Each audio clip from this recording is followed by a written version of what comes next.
Students, आज हम इस वीडियो में आपके सामने कुछ बेसिक अकाउंटिंग टर्म्स को एक्सप्लेन करेंगे। जैसे कि फर्स्ट है proprietor. Proprietor means the owner of the business. Owner का मतलब है कि जो बिजनेस का मालिक है। मान लीजिए आपने एक बिजनेस स्टार्ट किया और 50,000 रुपये लगाए, तो आप जो है बिजनेस के ओनर हैं and all the risk belong to you. मान लीजिए कोई प्रॉफिट हुआ तो वो भी आपका है and you have to bear the loss also, और अगर कोई नुकसान हुआ तो वो भी आपका है and you are the owner of the business. Proprietor का मतलब है कि आप अपने बिजनेस के मालिक हैं। नेक्स्ट आता है ड्राइंग्स। ड्राइंग्स का मतलब है कि कैश और the goods withdrawn by the owner for his private use. अगर मान लीजिए जैसे हमने अभी डिस्कस किया कि आपकी कैपिटल है 50,000 और उसके बाद आपको कुछ पैसों की जरूरत पड़ती है, मान लीजिए 10,000 रुपये आपको अपने घर के किसी काम के लिए जरूरत पड़ती है, हाउस होल्ड एक्सपेंसेस के लिए, और आप उसको निकाल लेते हैं, तो that will be called drawings. Suppose करते हैं कि आपका जो है फर्नीचर का बिजनेस है और कुछ फर्नीचर आप अपने घर में ले जाते हैं, घर के लिए यूज करते हैं, तो वो जो आप फर्नीचर घर ले जा रहे हैं उसको भी हम ड्राइंग्स बोलेंगे। तो ड्राइंग्स का मतलब है कैश और goods taken away by the owner for his private use. Next हमारे पास आता है revenue.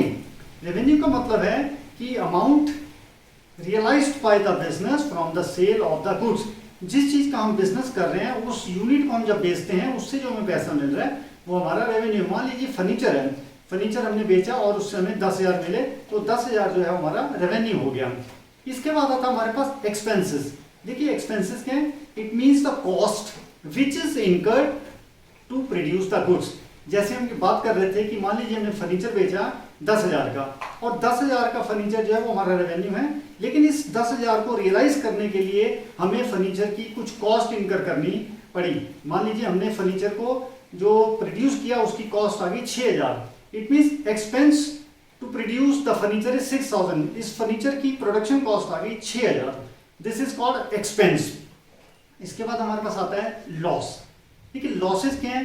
Losses are the unwanted burden that the business has to bear. देखिए कभी हम बिजनेस स्टार्ट करते हैं, कोई भी बिजनेस स्टार्ट करता है वो ये सोच के नहीं करता कि मुझे नुकसान होगा, but if there are losses we have to bear the loss.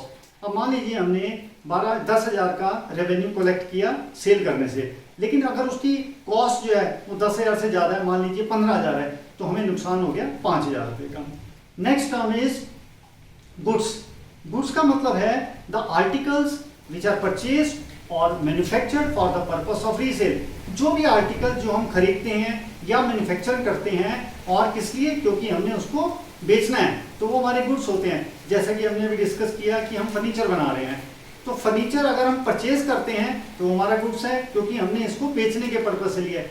लेकिन अगर हमने कोई मशीन खरीदी है तो machine will not be our goods. क्यों? क्योंकि हमने उसको रीसेल करने के लिए नहीं दिया है। तो गुड्स क्या है? Goods are always purchase for the purpose of resale. इसके बाद हमारा आता है डेटर्स। डेटर्स का मतलब है कि one from whom money is to be received on account of sale of credit goods. मान लीजिए एक दुकानदार है, उसने अपना फर्नीचर बेचा 10,000 का राम को और 10,000 ले लिया, फिर उसने मोहन को बेचा और मोहन से 5,000 ले लिए। तीसरा कस्टमर जो है वो सोहन है, सोहन को 2,000 का बेचा और वो सोहन जो है वो प्रॉमिस कर रहा है मैं आपको 1 महीने बाद दूंगा। तो सोहन जो है वो हमारा उस दुकानदार का डेटर बन गया।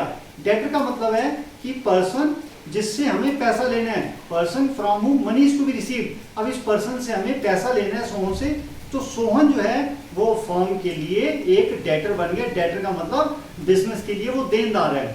और इसके बाद हम चलते हैं क्रेडिटर्स। क्रेडिटर्स के one to whom payment is to be made on account of purchase of goods.